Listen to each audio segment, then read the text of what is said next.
Hello students, I welcome you all in this video. In this video we are going to learn about SYJC secretarial practice. As you all know that we have completed our first chapter, that is Introduction to Corporate Finance, and second chapter, that is Sources of Corporate Finance, and third chapter, that is Issue of Shares. Okay, so these three chapters we have already completed. इसके सारे videos आपको playlist में मिल जाएंगे. Okay, and now when you talk about chapter number 4, in that also we have completed 4 parts. जिसमें हमने introduction discuss किया था, उसके बाद में हमने डिस्कस किया about companies act 2013, then companies rule 2014.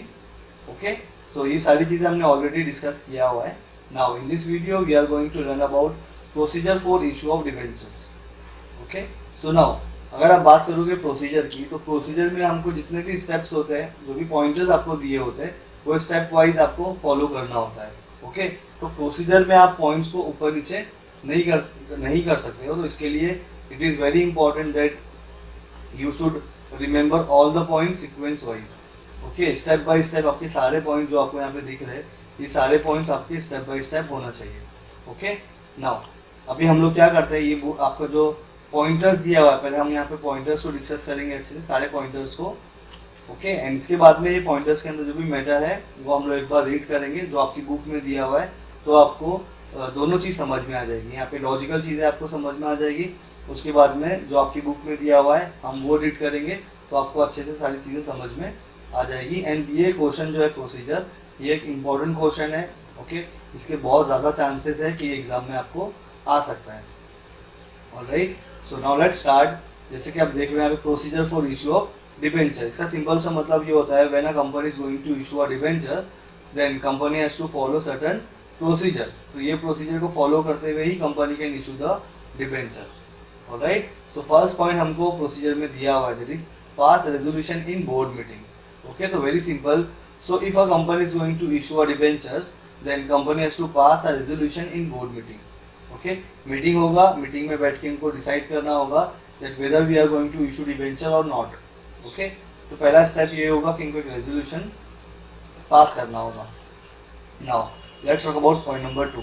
इसके बाद में क्या होगा, रेजोल्यूशन पास होने के बाद में एक मीटिंग होगा जिसको हम लोग बोलते हैं ईजीएम. ईजीएम होता है hold extra ordinary general meeting. Okay, तो कंपनी को एक एक्स्ट्रा ऑर्डिनरी जनरल मीटिंग भी रखना पड़ेगा बोर्ड मीटिंग के बाद में. इसके बाद में जैसे यहाँ पे कंफर्म हो गया मीटिंग के अंदर that we are going to issue a debenture, तो जो एक्स्ट्रा ऑर्डिनरी जनरल मीटिंग हुआ था, यहाँ पे हमने शेयर होल्डर्स को बुलाया था. ओके, शेयर होल्डर्स को बुला के इनसे परमिशन लिया था. इन लोगों ने बोला ठीक है, we will issue the debentures, क्योंकि हमको पता है share holders are nothing but the owners of the company. तो इनके परमिशन के बिना कंपनी डिबेंचर इशू नहीं कर सकती है.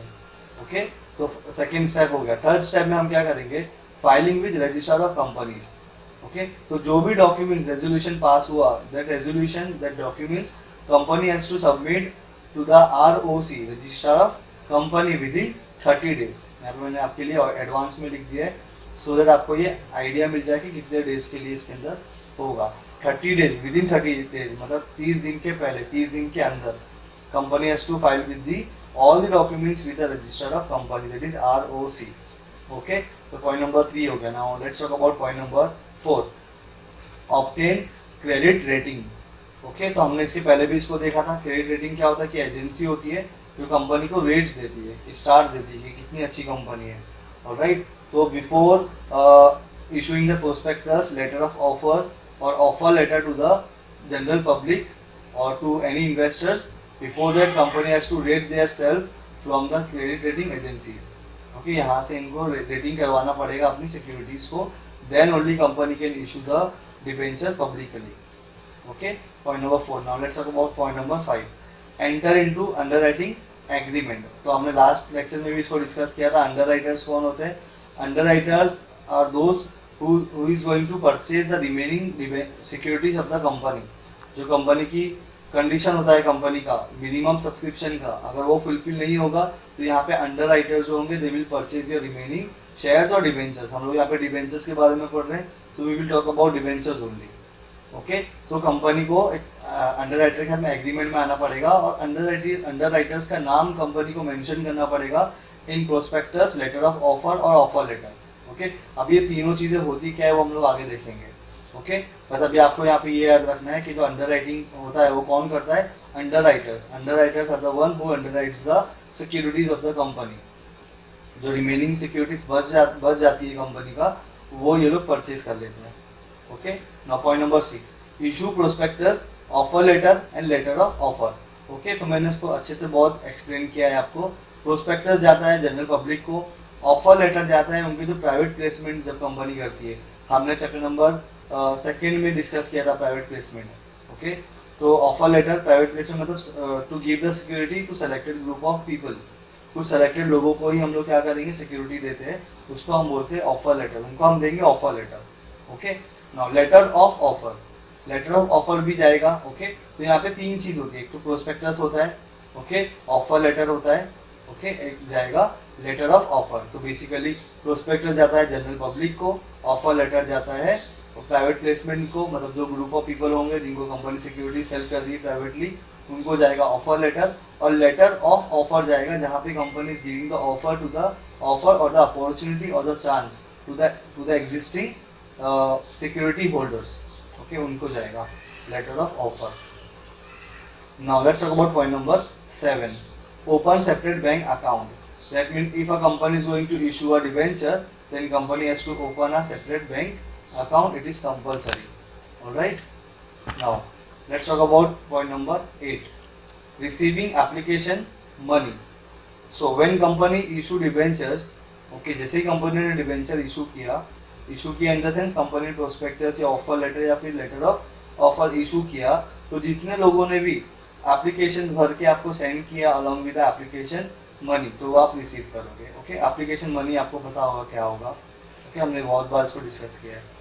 Now let's talk about point number 9, hold board meeting. तो एप्लीकेशन मनी आने के बाद में company, the secretary of the company has to appoint a board meeting. एक मीटिंग होगा, उसको हम लोग बोलेंगे बोर्ड मीटिंग, जहाँ पे बोर्ड ऑफ डायरेक्टर्स भी प्रेजेंट होंगे। Point number 10, issue of debenture certificate. So जैसे ही कंपनी ने अलॉटमेंट कर दिया डिबेंचर का, once the company allot the debentures to the investors, when that person became the debenture holder of the company, so it is the duty और responsibility of the company that the secretary of the company should send the debenture certificate within 6 months। Okay, within 6 months from the date of issue of debenture. जिस दिन company ने debenture issue किया उस दिन से लेकर within 6 months company has to give debenture certificate to the investor. Okay, now last point number 11, make entries in register of debentures. So once company allot the debentures, so it is the responsibility of the secretary that the secretary of the company should write the name of the investor, name of the debenture holders in the register of debentures within 7 days। okay, within 7 days, 7 दिन के अंदर debenture holder का नाम company के secretary को debenture register of debenture में लिखना पड़ेगा। It is compulsory. ओके, तो ये थे आपके total 11 point. Once again I am telling you that ये जो पॉइंट्स आपको दिख रहे हैं right from first point to 11 point, ये आपको ये स्टेप बाय स्टेप ही रखना होंगे। ये आप पॉइंटर्स को ऊपर नीचे नहीं कर सकते हो। ओके, सो ये पॉइंटर्स जो है आपको, आप वीडियो को पॉज करके आप इसको सारे पॉइंटर्स को लिख लीजिएगा, सो दैट आपको ये सारे पॉइंटर्स एक ही जगह पे मिल जाए और आपको ये सब याद हो जाए। ओके, और ये एक इम्पॉर्टेंट क्वेश्चन है आपका। ओके, ये इम्पॉर्टेंट क्वेश्चन है, ऐसे क्वेश्चन एग्जाम में आपको 10 मार्क्स के लिए पूछते हैं। ओके, चलो अभी हम लोग पास रेजोल्यूशन इन बोर्ड मीटिंग जो आपकी बुक में दिया हुआ है वो सारी चीज़ों को रीड करेंगे और समझेंगे। Following is the procedure to be followed by a company issuing debenture. That means if a company is going to issue a debenture then company has to follow certain procedure. Okay, ये procedure जो हमने अभी देखा वो company को follow करना पड़ेगा। Now point number 1, pass resolution in board meeting. So in the board meeting following resolution will have to be passed. अब क्या क्या पास करना पड़ेगा रेजोल्यूशन वो देखते हैं। कंपनी को अगर डिबेंचर इशू करना है तो कौन कौन से रेजोल्यूशंस पास करना होंगे वो देखते हैं। सबसे पहला है amount and type of debentures, कितने अमाउंट के लिए you are going to issue the debentures and कौन सा टाइप होगा, convertible, non convertible, redeemable, irredeemable, okay, participating, non participating, जो भी होगा सारी चीज़ें आपको यहाँ पे मेंशन करना पड़ेगा। रजिस्टर होगा या बेरर होगा, वो टाइप्स होते हैं। Types of debenture to be issued and the terms and condition for issue, क्या टर्म्स एंड कंडीशन क्या क्या होगा वो सारी चीज़ें कंपनी को पहले ही डिसाइड करना होगा। पॉइंट नंबर 2, अप्रूव प्रोस्पेक्टस और ऑफर लेटर और लेटर ऑफ ऑफर। ओके, तो कंपनी को prospectus, offer letter and letter of offer approve करना पड़ेगा। Point number 3, approve appointment of debenture trustees and get their return concern. That means हमने last time पढ़ा था, last video में हमने पढ़ा है that if a company is going to issue a debenture for more than 500 people, company has to appoint a debenture trustees. ये हमने already पढ़ा है, जिसने नहीं पढ़ा होगा मैं हमेशा आपको बोलता हूँ कि जो बेसिक चीज़ें होती है वो बहुत इंपॉर्टेंट होती है। तो बेसिक अगर आपको नहीं समझेगा तो आपको आगे का भी नहीं समझेगा।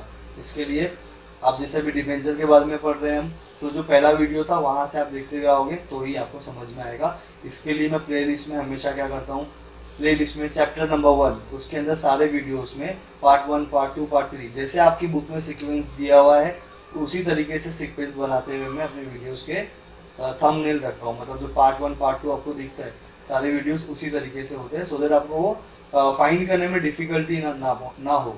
ऑलराइट, चलो approve appointment of debenture trustees, debenture trustees को अपॉइंट करना पड़ेगा। उसके बाद पॉइंट नंबर 4 देखते हैं, authorise board to create charge on assets of the company. Okay, तो जो बोर्ड ऑफ डायरेक्टर्स होंगे उनको चार्ज रखना पड़ेगा असेट्स के ऊपर। सिक्योर डिबेंचर हमने जो पढ़ा था उसी का है। Okay, the board of director has to create a charge on assets of the company. के लोग बताएंगे कौन सा असेट है जिसके ऊपर डिबेंचर होल्डर्स का चार्ज होगा, तो ये ऑथोराइज करना पड़ेगा, बताना पड़ेगा eight the time of issue of debenture. जो रेजोल्यूशन पास होगा वही उसी टाइम पे ये सारी चीज़ें हमको डिसाइड करना है। ओके, फिर call extraordinary general meeting if the boards borrowing powers need to be increased. Okay, जैसे कि अगर बोरोइंग पावर डिबेंचर होल्डर से हम लोग को परमिशन मिला है 5 लाख का और हमको 6 लाख रुपए चाहिए, अगर एक्स्ट्रा पैसा हमको लेना है डिबेंचर होल्डर से, तो वहाँ पे एक EGM रखना पड़ेगा, परमिशन लेना पड़ेगा उसके शेयर होल्डर से, एक रेजोल्यूशन पास होगा, उसके बाद में जाके ROC को इन्फॉर्म करना पड़ेगा। इतना आपको जानना नहीं है, खाली जो दिया हुआ आपको वही पढ़ना है। लेकिन मैं आपको बता रहा हूँ कि अगर ऐसा करना है तो ROC के बाद जाके आपको फिर से डॉक्यूमेंट सबमिट करना होगा, तो आपका लिमिट जो है वो इंक्रीज होगा। Point number 6 now, authorizes board to open a separate bank account for receiving money from applicants. That means if a company is going to issue a debenture, तो जो भी पैसा आपको आपके इन्वेस्टर से आएगा वो एक बैंक में आएगा, तो वो बैंक का रेजोल्यूशन पास करना होगा बोर्ड मीटिंग में कि कौन सा बैंक होगा जो जिससे हम लोग टाई अप करने वाले हैं।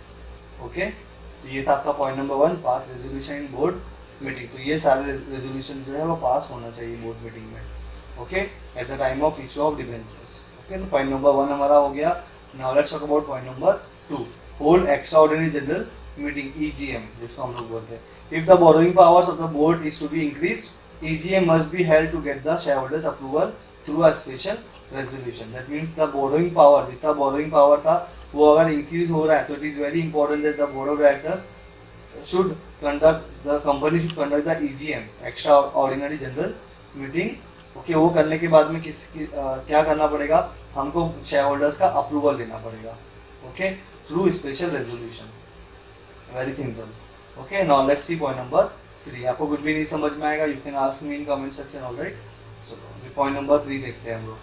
Filing with register of companies, तो हमने वहाँ पे देखा था कितना 30 दिन के अंदर कंपनी को नाम लिखना होगा, किसका नाम सॉरी जो कंपनी प्रोस्पेक्टस या फिर कंपनी ऑफर लेटर या फिर लेटर ऑफ ऑफर इशू करेगी, तो विद इन 30 डेज मैंने बताया था कंपनी को ROC के बाद जाके रजिस्टर करवाना पड़ेगा। ओके, तो देखते हैं इसको भी। The secretary has to file special resolution and copy of prospectus का कॉपी, ऑफर लेटर का copy and letter of offer with register of companies within 30 days of board meeting. Okay, आगे देखते हैं point number 4, obtain credit rating. तो company gets its debenture rated by 1 or more credit rating agencies. The rating must be mention in the prospectus, offer letter and letter of offer. तो यहाँ पे वो mention करना पड़ेगा कि CRA यानी credit rating agency ने कितना रेट्स दिया है, वो आपको मेंशन करना पड़ेगा प्रोस्पेक्टस में या फिर ऑफर लेटर में या फिर लेटर ऑफ ऑफर में। इसको बोलते हैं obtain credit ratings. Right, now point number 5, enter into underwriting agreement. Okay, तो अंडर राइटर्स जो होते हैं उनके साथ में कंपनी को एग्रीमेंट बनाना पड़ेगा और इस एग्रीमेंट को हम लोग बोलते हैं trust deed, D double E D, deed. Okay, deed का मतलब भी होता है एग्रीमेंट, राइट। तो देखते हैं, company enter into one underwriting agreement for underwriting it's debenture issue. जो भी कंपनी ने डिबेंचर इशू किया है, ओके, तो वो डिबेंचर जो बच जाएगा वो अंडरराइटर्स क्या करेंगे, परचेज कर लेंगे।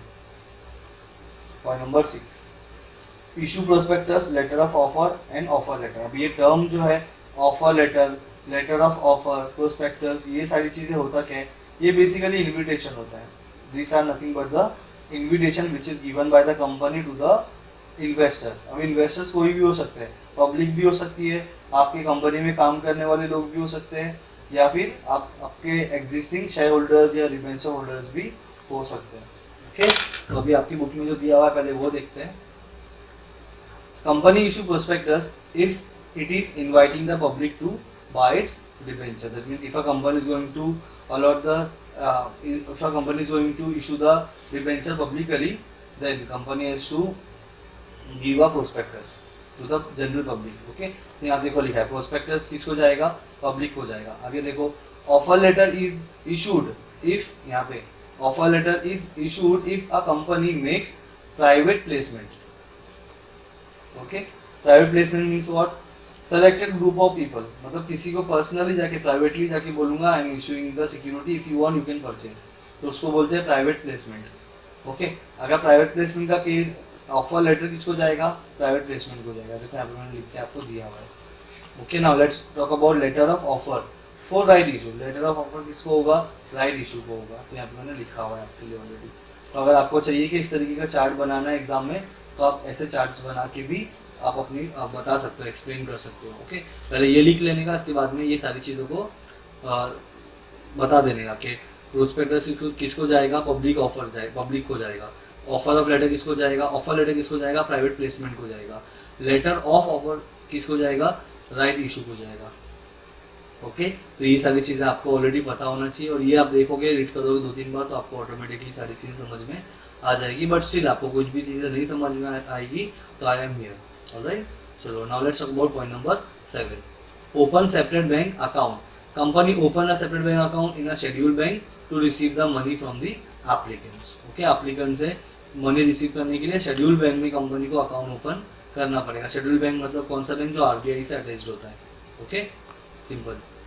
पॉइंट नंबर 7 हो गया। Now let's talk about point number 8, receiving application money. तो subscribers will submit their application, मतलब the investors, subscriber means for the investors, will submit their application along with the required amount to be specified bank within the time period mention in the prospectus और letter of offer और offer letter. Okay, तो company ने जितना भी time बोला होगा उतने time में जो सब्सक्राइबर्स होगा उसको एप्लीकेशन मनी भेजना पड़ेगा, देना पड़ेगा, जिस बैंक को कंपनी ने अपॉइंट किया है उस बैंक को। Okay, so now let's talk about point number 9. Hold board meeting after the issue close. जैसे इशू खत्म हो जाएगा, जितने भी टाइम के लिए कंपनी ने इशू किया होगा, वो इशू खत्म होने के बाद में a board meeting is held to decide and approve allotment of debenture. तो फिर खत्म होने के बाद में कंपनी will decide कि हम लोग किस तरीके से we are going to allot the debentures to the public. Board also approves creation of charge on the company's assets. तो बोर्ड ये भी अप्रूव करेगा कि कौन से assets के ऊपर हमारा चार्ज है। That means in case when a company fail to repay the amount to the debenture holders, so in such case जो भी एसेट्स होगा कंपनी का वो बेच के हम उसका पैसा रिकवर करते हैं। ओके, तो वो एसेट्स कौन सा होगा वो पहले देख लेंगे। Right, now let's talk about point number 10, issue of debenture certificate. यहाँ पे क्या होगा, मैंने आपको बताया 6 मंथ में क्या होना चाहिए, डिबेंचर सर्टिफिकेट इशू होना चाहिए from the date of allotment of debentures to the debenture holder. The allotment procedure has to be completed within 60 days. 60 दिन में allotment का जो procedure है वो complete होना चाहिए। पहला चीज़, from the receipt of application money, जिस दिन एक applicant ने application money और application आपको send किया है उस दिन से लेकर within 60 days क्या होना चाहिए, उसको debenture allot होना चाहिए, पहला चीज़। Second, company has to issue debenture certificate within 6 months, within 6 months of allotment of debenture. Okay, तो बहुत ही सिंपल है, आपको खाली डेज जो याद रखना है। Okay, now point number 11, make entries in register of debenture holders. चलो देखते हैं इसको भी। Secretary has to make entries in the register of debenture holders within 7 days, 7 दिन में। मैंने आपको बताया था already, within 7 days company को क्या करना पड़ेगा, नाम लिखना होगा, एंट्रीज मारनी होगी कहाँ पे, रजिस्टर ऑफ डिबेंचर होल्डर्स में। Okay, after the board approval of allotment. जैसे अगर बोर्ड ने अप्रूव कर दिया अलॉटमेंट की किस को जा रहा है, तो सारे पर्सन का नाम जो है रजिस्टर ऑफ डिबेंचर्स में लिखना पड़ेगा, बिकॉज वो लोग अपने क्या बन चुके हैं, अभी डिबेंचर होल्डर्स बन चुके हैं। तो जो डिबेंचर होल्डर बन जाता है उनका नाम हमको मेंशन करना होता है रजिस्टर ऑफ डिबेंचर्स में। ऑलराइट, ओके, आगे देखते हैं। However if debenture are issued in demat form, अगर डीमेट इलेक्ट्रॉनिक फॉर्म में जो लास्ट टाइम हमने पढ़ा था, इलेक्ट्रॉनिक फॉर्म में अगर इशू हो रहा है, then company does not maintain the register of debenture holders. तो वहाँ पे रजिस्टर मेंटेन करने का कोई ज़रूरत नहीं होगा। क्यों नहीं होगा, क्योंकि ये सारी चीज़ें जितनी भी है डिबेंचर्स वगैरह इलेक्ट्रॉनिकली आपके पास अवेलेबल है। ओके, तो ये था पॉइंट नंबर 11 आपका। तो I hope you understood this 11 points. So आपको यहाँ पे एक बार देख लो, जैसे ये आपको सबसे पहले बुक में लिखना है ये सारी चीज़ें। मैं यहाँ से इसको हटा देता हूँ थोड़ा। ओके, जितनी भी 11 पॉइंट्स आपको दिख रहे हैं, ये सारी चीज़ें एज इट इज़ लिखो आप, और इसको याद करना स्टार्ट करो। ज़्यादा टाइम नहीं लगेगा, बहुत ही इजी है, बिकॉज ये स्टेप बाय स्टेप आपको जाना है, और पॉइंटर्स को आपको ऊपर नीचे नहीं करना है। पॉइंट नंबर 1 पे है तो वो वहीं होगा, क्योंकि सबसे पहला प्रोसीजर क्या है, पास रेजोल्यूशन इन बोर्ड मीटिंग, तो ये आपको चेंज नहीं करना है। Alright, but still, so I hope you understood today's topic, and if you have any doubt you can ask me in comment section. Alright students, till then, thank you very much.